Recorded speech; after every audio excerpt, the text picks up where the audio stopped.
Sensualité, paillettes, créatures de rêve, bienvenue à la semaine de la mode de São Paulo. C'est inventif, c'est chic, mais c'est évidemment très cher. Donc inaccessible pour l'immense majorité des Brésiliens qui doivent se contenter de rêver. 3 Français installés au Brésil refusent cette fatalité. Ce sont des professionnels de la mode. Ils estiment qu'elle ne doit pas être réservée seulement aux riches. Pour eux, la mode, c'est la vie, mais c'est aussi un combat.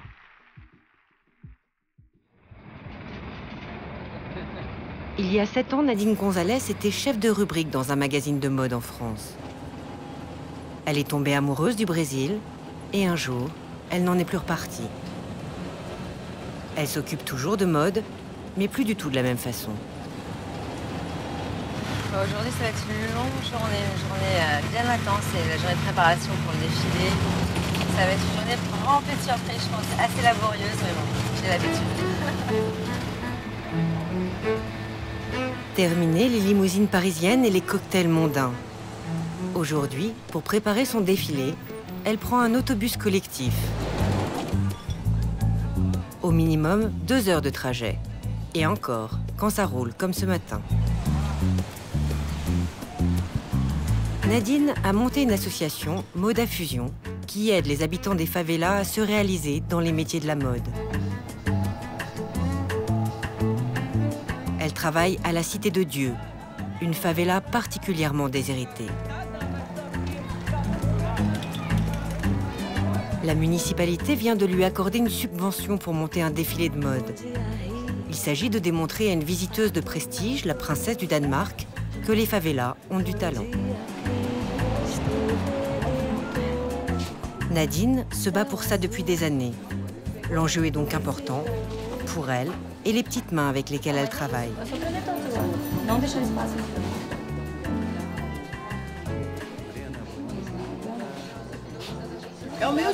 C'est mon rêve de voir ces femmes produire, gagner de l'argent, être reconnues là à l'extérieur, même ici, à la Cité de Dieu au Brésil, et pourquoi pas à l'étranger. Grandes ambitions, mais petit budget et grosse pression. Le défilé, c'est dans 2 semaines. Non, rien n'est prêt. Le short, elles l'ont au moins 20 fois. En VR, enfin, déposé 20 fois. Et là, c'est encore pire. Maintenant, c'est pire qu'avant. Hein? Et Eh bien justement, on va discuter de tout cela cet après-midi. Tu seras là à 14 h? Bah non, je suis obligée de travailler. Je travaille à la crèche. T'as oublié que je travaille à la crèche? Parce que cette réunion va nous permettre de parler de tout ça. Tout le monde va choisir sa pièce. Seulement, dans la favela, la priorité, c'est gagner sa vie. La formation, les paillettes et le rêve, c'est du luxe. C'est toujours comme ça, ouais. C'est toujours comme ça. Bon, bah, on est habitué quand même, mais là, on a vraiment une deadline de temps. C'est un projet qui n'a pas commencé il y a très longtemps. Et c'était à prendre ou à laisser. Donc, on l'a fait quand même, on le fait quand même. C'est difficile. Et elles sont jamais toutes là. Là, ce matin, bon, il y en a encore, mais normalement, elles sont 20. Et là, il y en a 5, 6. Il n'y a que 2 pièces d'achevées sur les 35 nécessaires au défilé. L'heure tourne, mais nonchalance carioca oblige, ça n'affole personne, sauf Nadine.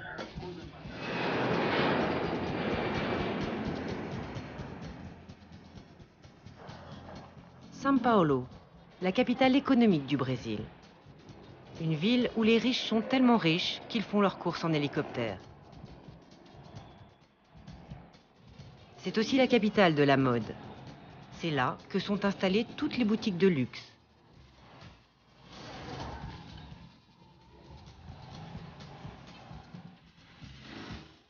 Dimitri Mussard est né dans la mode. Salut, ça va? Tout va bien? Il adore ça. Il a créé une société de négoce au Brésil qui importe des marques européennes. C'est bon? Va? T'as vu l'espace hier à Franca là? J'ai vu l'espace sur Avant, il a beaucoup voyagé avec son frère pour découvrir le monde. Un monde qui ne leur a pas toujours plu, trop souvent trop pauvre. Tu penses qu'on pourrait ouvrir quand? Un jour, en Afrique, ils ont une idée simple. Pour chaque produit chic vendu, donner le même à ceux qui ne peuvent pas se l'offrir. C'est mon frère qui était en train de jouer au foot avec des petits jeunes et il y en avait un qui n'avait pas de paire de chaussures, qui s'est blessé. Quand il est revenu à Paris, cette idée lui a trotté dans la tête et il s'est dit il y a encore pas mal de gens qui ont pas de paire de chaussures et voilà, on va faire ce travail social, on en fabrique une de qualité et on en offre une aussi de qualité pour ses enfants. Voilà comment est née Basket pour la paix, leur marque de chaussures. Glamour et chic, mais suffisamment cher pour que les bénéfices financent la fabrication d'une seconde paire. On sentait qu'il y avait une vraie classe moyenne qui émergeait et qui avait un pouvoir d'achat évident, donc commercialement ça avait un sens, et puis en même temps qu'il y avait des disparités énormes avec la classe très pauvre qui sont dans les favelas, les enfants. On s'est dit, bon, il y a tout à voir, on a une opportunité commerciale évidente et en même temps un travail concret social à réaliser. Et donc c'était une équation parfaite.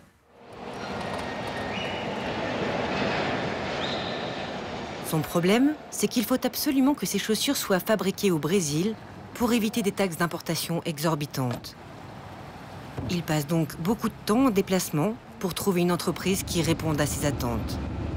Aujourd'hui, il est à Porto Alegre, à 1 heure de vol de São Paulo. J'en ai visité une vingtaine, je pense, de fabriques de chaussures et il n'y en a pas une qui a été capable de me produire la même chaussure qui est quand même assez simple. Donc j'y vais pas avec des pieds de plomb, mais je suis pas si enthousiaste parce que j'ai toujours été déçu depuis que je cherche cette entreprise. Allô?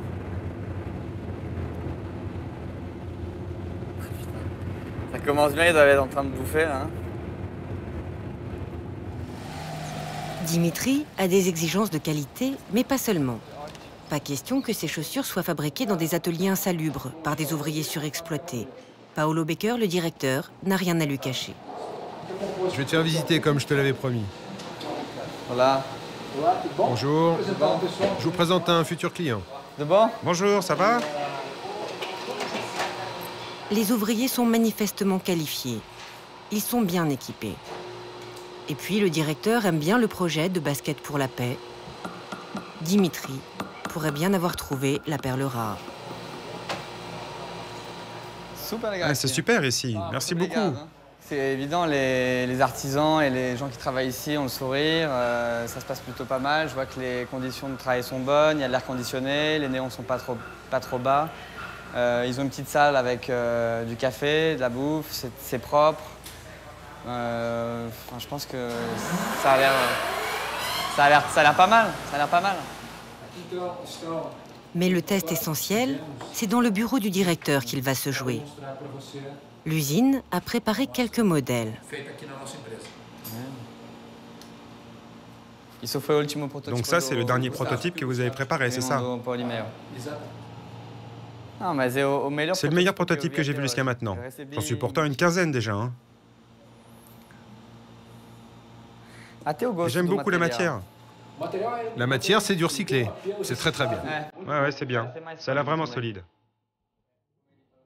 Cerise sur le gâteau, le directeur propose même des toiles recyclées. Ce sera joli, social et écolo. Dimitri a trouvé son producteur.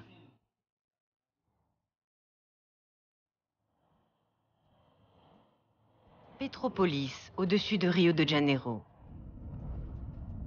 Romain Michel et sa styliste Zina sont en route vers ce qui est un peu l'atelier du textile brésilien. Dans cette petite ville à flanc de montagne, toutes les femmes, ou presque, sont couturières.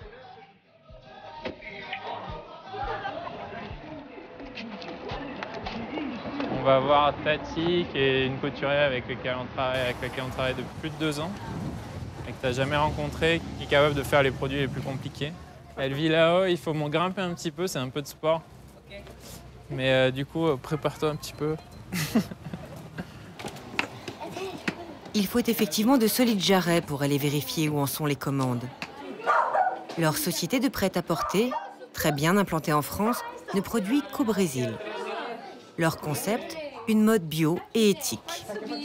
Écologie et respect des producteurs avec quelques jolies idées comme celles qu'ils soumettent ce matin à Tati. Romain leur propose désormais de signer chacune de leurs pièces. On a envoyé les photos à un illustrateur. Il a fait un portrait de chaque couturière. Et puis voilà, le résultat, avec ton portrait. Ah, c'est marrant.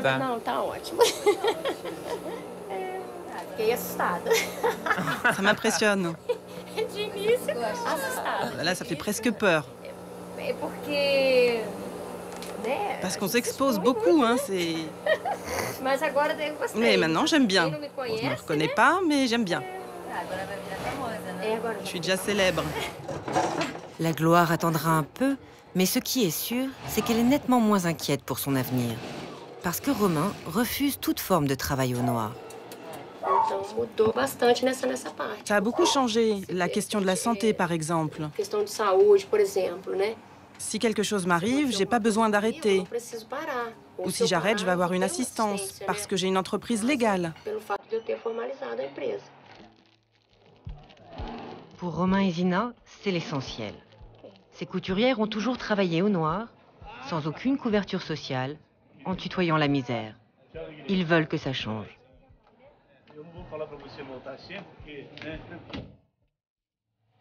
Dans l'atelier de la société à Petropolis, Zina vérifie les prototypes de la prochaine collection.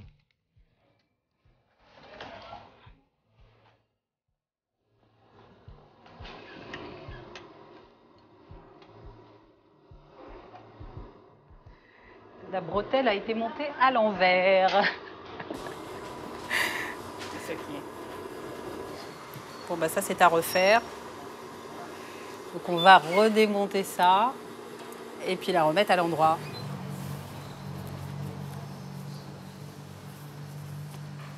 Il y a une expression ici, ils disent toujours « no final, tudo acaba bem ». C'est-à-dire qu'au final, tout finit par s'arranger. Voilà. Le Brésil leur a enseigné la bonne humeur et une certaine décontraction. Ils vont en avoir bien besoin. Très bientôt, ils doivent ouvrir leur première boutique brésilienne.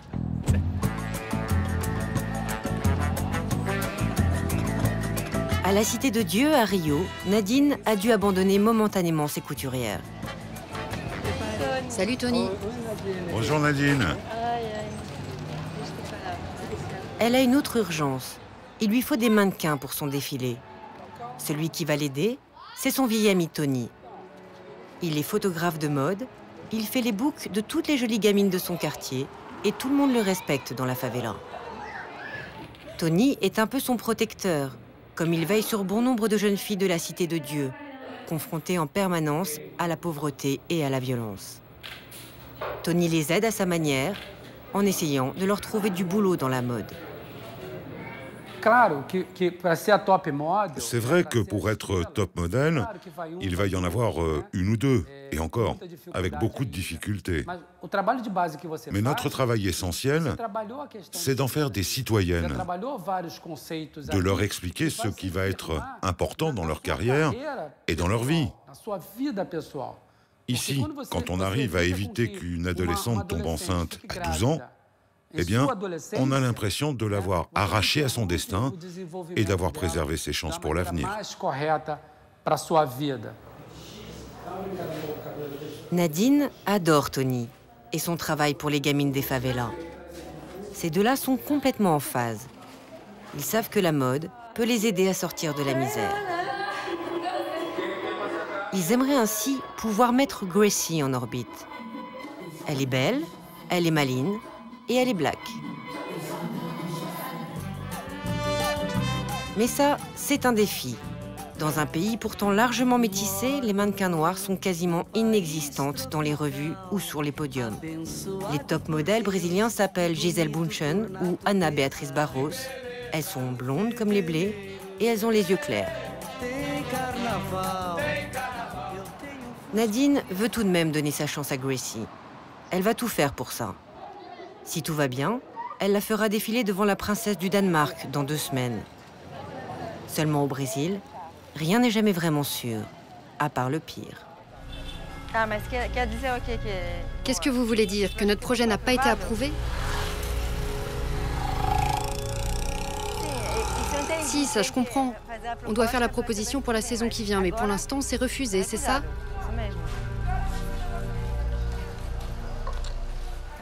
Ok, je comprends. Merci, ciao. Qu'est-ce qui se passe, Nadine? Putain. Oh là là. Qu'est-ce qui se passe? Je suis dégoûtée, là. Je sais pas, c'est juste que on devait avoir le financement pour ce défilé. Bon, il y a la princesse qui vient. Et là, voilà. Juste avant, voilà, on nous dit, bah non, il n'y a plus de financement. Comme ça. Comme ça. Et que si on veut organiser un défilé pour le semestre prochain, on peut renvoyer la proposition. C'est juste n'importe quoi, là. Franchement, c'est n'importe quoi. Je sais pas. Il en faut plus que cela pour la battre. Nadine connaît les aléas de la vie carioca. Tony aussi. Pas question d'abandonner le projet.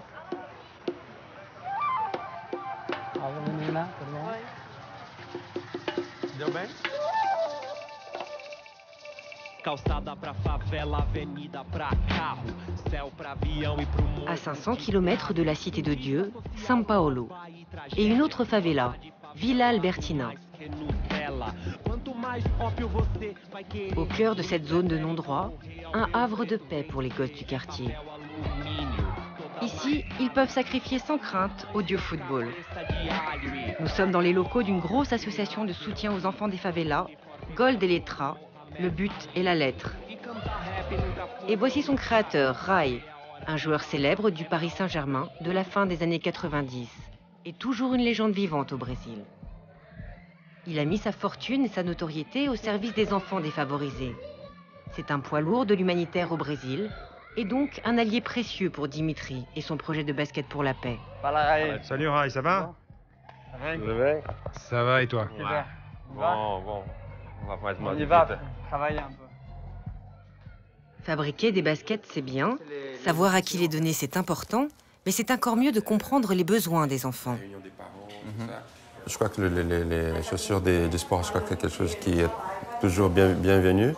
Et puis je trouve que c'est génial, tu vois. Imagine un enfant, il a dessiné sa basket. Nous, on adore le design, le graphisme. Et on arrive ici, on lui donne. C'est un rêve, tu vois.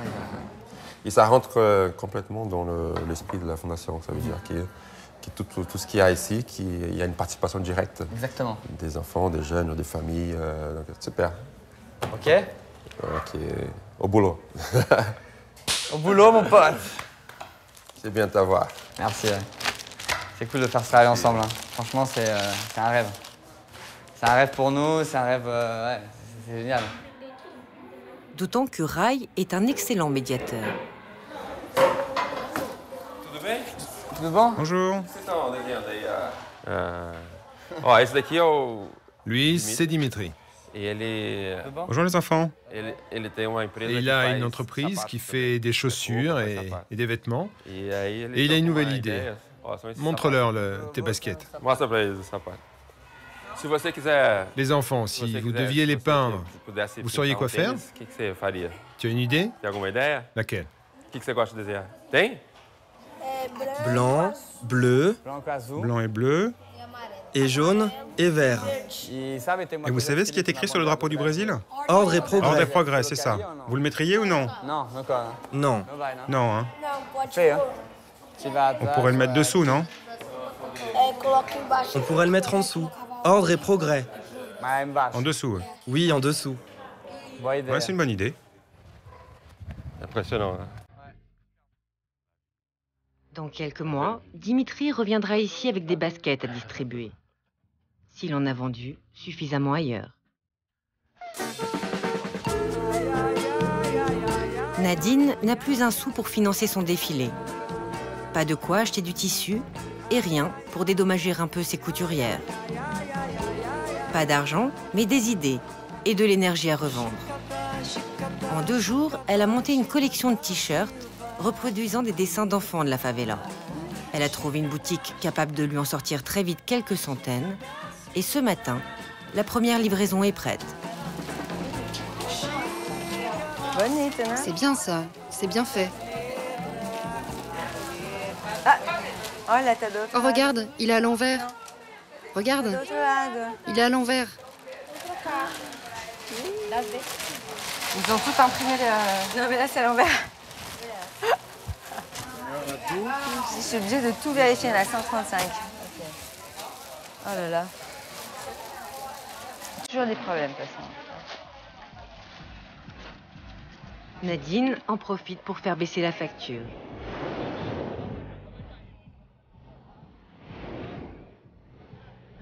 Mais rien ne l'arrête. Ces t-shirts, il faut qu'on les voie et qu'on ait envie de les acheter. Direction la plage d'Ipanema pour un défilé improvisé avec les apprentis mannequins que lui a suggéré son copain Tony. Ok.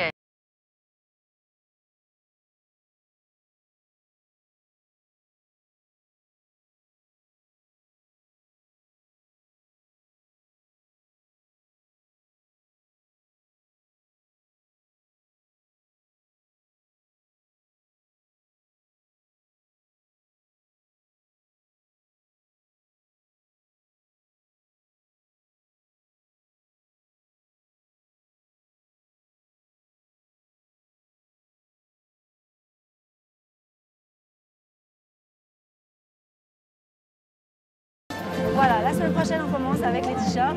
Et je pense que les gens ont été contents. Je les ai vus participer. Voilà, je pense que c'était pas mal. Nadine peut se détendre un peu. Elle sent que ça va marcher. Quelques jours plus tard, toujours à Ipanema, tous ses amis sont venus lui donner un coup de main pour une vente improvisée en pleine rue. Celui-là, il est pas mal. Hein. Celui-là? Ouais. Ouvre-le. Il est super. Il est parfait. T'as regardé la taille? Ouais. J'ai. Super. Parfait. C'est 30, c'est ça? Ouais. Hop.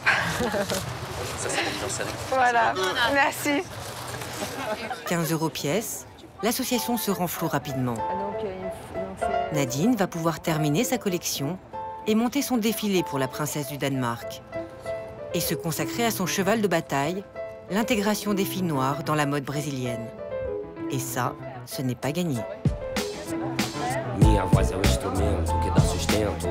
Retour à São Paulo. Nous sommes dans le studio de la star des photographes de mode du Brésil. J'aime bien le mouvement de ses cheveux, là. Et elle, c'est une des plus grandes top modèles du monde, Ana Beatriz Barros. Aujourd'hui, Dimitri joue gros. Il sait qu'il lui faut d'abord vendre une paire de baskets pour pouvoir en donner une autre. C'est sympa, ça. Il a de la chance, celle qui va incarner sa marque est le mannequin préféré des Brésiliens. On a décidé de faire ça avec Ana parce que il faut que le produit au Brésil soit extrêmement à la mode. C'est pas l'optique sociale ne les intéresse pas tellement. Donc on a décidé de faire ça avec Ana qui est connue et afin de pouvoir positionner le produit dans tous les meilleurs magazines de mode et ça peut stimuler les ventes. Ouais, parfait. Dimitri a su persuader tout le monde que les gamins des favelas seraient ravis d'avoir un jour des baskets qui leur plaisent. Du modèle au photographe, en passant par la nuit d'assistants, tous ont accepté de travailler bénévolement aujourd'hui. Pour Dimitri, c'est un beau cadeau. Travailler avec Ana, ça coûte assez cher. Avec ce photographe aussi, c'est plus de 100 000 €. Donc c'est sympa, ouais. C'est bien, ouais. On est content. Ouais. Une campagne de publicité va démarrer dans les prochains mois. Dimitri devrait alors pouvoir augmenter sa production. Il n'a qu'une chose en tête, que son idée généreuse devienne une évidence pour tout le Brésil. D'ici là, il aura au moins accompli un miracle. Mobiliser un petit monde qu'on pourrait croire égocentrique sur une idée de partage.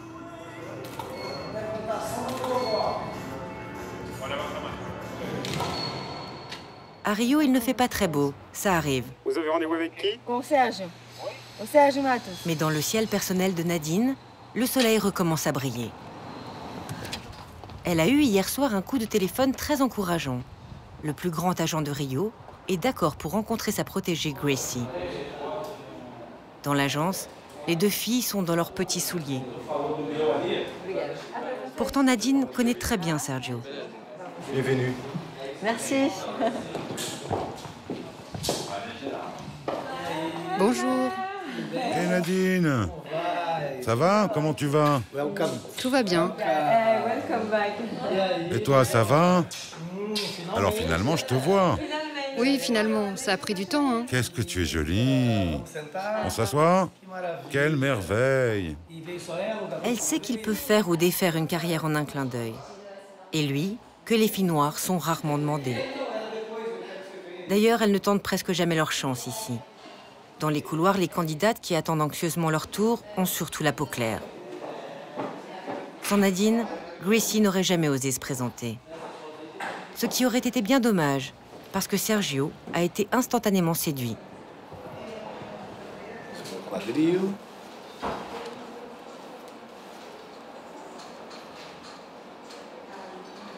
Les hanches 90, 62. Enlève ta veste un instant, s'il te plaît. Elle va geler. 83. Elle peut faire autant du commercial que de la mode, des pubs aussi, puisque c'est ce qui se fait le plus à Rio. Et elle peut défiler, elle a des grandes belles jambes. Je pense que tout va bien se passer pour nous. Et ce sourire. Très bien. Regarde par là, tu es très belle. C'est un conte de fées. Sergio est d'accord pour la prendre et il a demandé à son studio de lui faire un book tout de suite. Les filles commencent à y croire. Nadine réalise qu'elle ne s'est pas battue pour rien. Gracie va avoir sa chance, l'association a rempli ses caisses, la vie serait belle s'il n'y avait pas la princesse du Danemark dans 3 jours.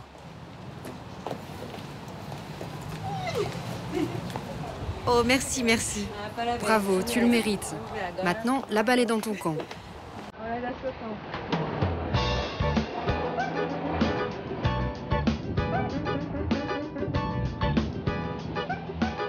Dans un autre quartier chic de Rio, Romain et son équipe sont en plein rush. La première boutique de la marque au Brésil doit ouvrir demain matin, dans ce centre commercial sans âme. Leur cotonnade bio et équitable aurait peut-être mérité un cadre plus aéré et naturel, mais Romain n'a pas trop le choix. Les endroits de ce genre sont les seuls à Rio qui puissent garantir à la fois sécurité et climatisation. On est en train déjà de mettre les produits et de faire des tests de présentation. Mais il nous reste beaucoup de choses à finir. On a encore des ouvriers en train de mettre les dernières, la touche finale. Il faut qu'on range, qu'on organise 2-3 choses. À Petropolis, en tout cas, dans les ateliers de production, les objectifs ont été atteints. Les couturières ont terminé les 2000 pièces à mettre en place. Leurs portraits sont sur toutes les étiquettes. Le fait qu'on travaille d'une manière qui soit responsable, tant sur le point de vue environnemental que social, ça nous apporte un plus, c'est vrai. C'est quelque chose sur lequel on communique. Mais ce qu'on a envie, c'est que nos clients nous choisissent par rapport au style, par rapport à l'envie de porter quelque chose de joli dans lequel on se sent bien.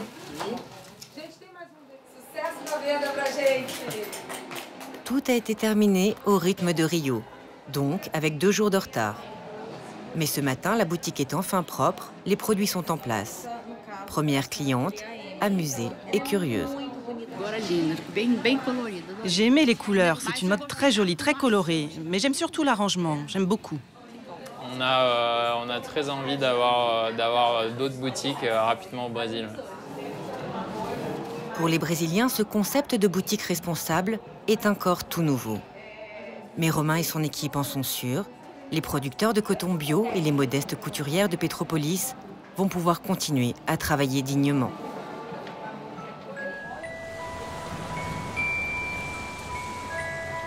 La Cité de Dieu se réveille doucement. Ceux qui ont un travail en ville sont déjà dans les transports en commun. Les autres, policiers, gosses des rues ou petits commerçants, profitent des derniers instants de fraîcheur de la matinée. Dans la cité, il y en a une qui est déjà à 100 à l'heure. Nadine en est au dernier réglage. Le défilé est prévu dans 3 heures. Le thème du défilé, c'est les princesses de la favela, les princesses de la cité de Dieu. Donc les princesses, elles font comme ça. Un sourire pour tout le monde, vous souriez au public. Il y a ça aussi. Ok, ça va pour tout le monde? Ok, alors on y va. Tony! Faute de lieu adapté, elle est obligée de faire répéter ses mannequins dans la rue. Il faut toujours improviser au Brésil. Mais la styliste et les couturières ont terminé la collection à temps. Les filles sont à peu près réveillées et le podium, financé par un sponsor de dernière minute, sera prêt dans 1 heure. Tout devrait donc bien se passer en 20 minutes chrono pour la princesse du Danemark. Seulement, nous sommes à Rio. Rien ne peut se passer simplement.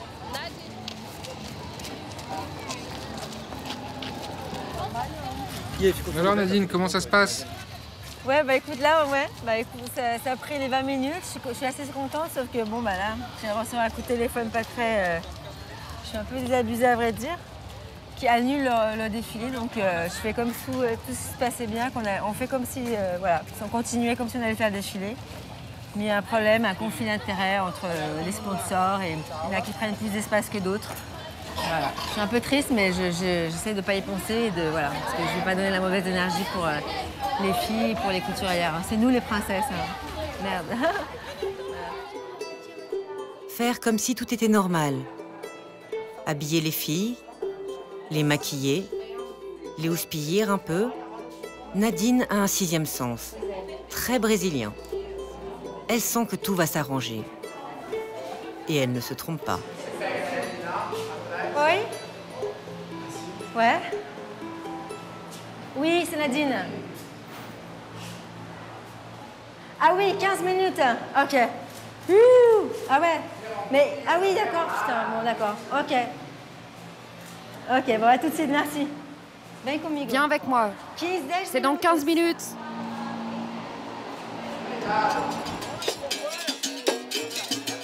L'Altesse royale est arrivée. La cérémonie se déroule comme prévu, défilé compris. Je suis impatiente. Je suis sûre que ça va être vraiment quelque chose.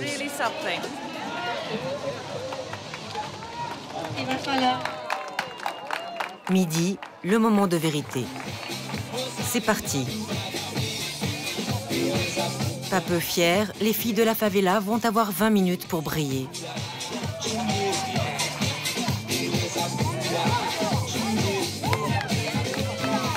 Pour elle, pour Nadine, pour les couturières qui ont travaillé pendant des semaines sur la collection, c'est une récompense.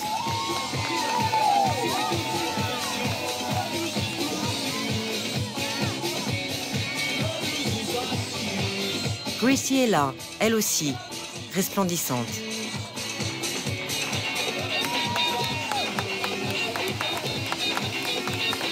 Nadine les a toutes fait rêver. Ces jeunes filles et toutes celles qui ont préparé ce qu'elles portent aujourd'hui se sont évadées de la cité de Dieu pendant quelques heures. Bonheur et émotion. Alors, ça vous a plu?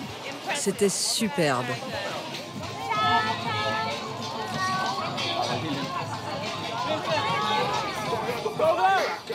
Nadine est heureuse et soulagée. Ce qu'elle ne sait pas encore, c'est que le meilleur est à venir. Quelques semaines plus tard, Gracie, sa protégée noire des favelas, sera très remarquée à la Fashion Week de Rio. Depuis, elle enchaîne pubs et défilés. La gamine black de la Cité de Dieu est sur le point de devenir un top très demandé au Brésil. Il y a 6 mois, à part Nadine, personne n'aurait parié un centime sur son avenir.